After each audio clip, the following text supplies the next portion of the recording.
शिवसेना उद्धव बाळासाहेब ठाकरे पक्षाचे माजी आमदार वैभव नाईक आपल्यासोबत आहेत. नाईक साहेब, आदित्य ठाकरेंना प्रामुख्याने लक्ष केलं जातंय दिशा सालियन प्रकरणात. नितेश राणेंनी यापूर्वी देखील आरोप केले होते. खरं तर 5 वर्षापूर्वीची घटना आहे आणि या घटनेच्या वेळीसुद्धा असे आरोप करण्यात आले होते आणि त्याला CBIने या केसला क्लोजर रिपोर्ट दिला होता CIDने. त्यानंतर अनेक ठिकाणी तक्रार झाली. नितेश राणेसुद्धा वारंवार हा वेग आरोप करत होते. तरी पण त्याच्या तपासात कुठलंही हे झालं नाही, कारण आदित्य ठाकरेंचा त्यामध्ये काही संबंध नाही आहे. त्याचबरोबर आता पण काय झालं की कोर्टात जे वडील 3-4 वर्षापूर्वी सांगत होते की माझ्या मुलीवर बदनामी करू नका, तेच आज 4 वर्षांनी येतात आणि सांगतायत.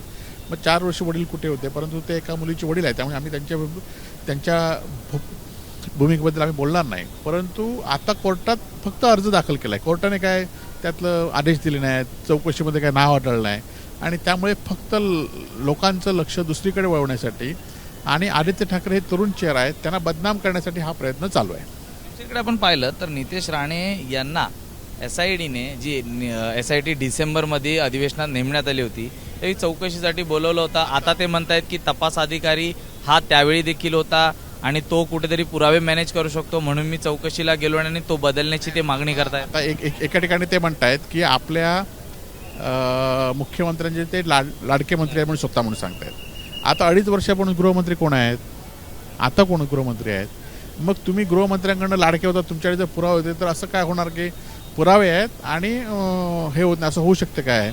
आणि त्यामुळे वेग आरोप करायचं, आरोपामध्ये आपण कुठेतरी विकेंद्रीकरण करायचं, आपल्याकडे लक्ष लोकांचा वळवायचा आणि बदनामी करण्याचा प्रयत्न करायचा. परंतु जसं कालच्या औरंगजेबाच्या प्रकरणात झालं तसंच हा प्रकरणात सुद्धा त्यांना घुमजाव करावाच लागणार आहे. बाकी कोणी नाही, पण शिंदे साहेबांच्या एका आमदाराने आदित्य ठाकरेंची बाजू घेतलेली आहे. ती म्हणजे संजय गायकवाड यांनी बाजू घेतलेली आहे की दोन वेळा चौकशी झाली आहे, त्यात काय मिळालं नाही, आता देखील काय मिळणार नाही. 4-5 वर्षानंतर चौकशी झाल्यानंतर काय मिळालं नाही त्यांना गायकवाडांनी सांगितलं ते बरोबर आहे, कारण 4-5 वर्षांनी झाल्यानंतर सुद्धा काय मिळत नाहीत.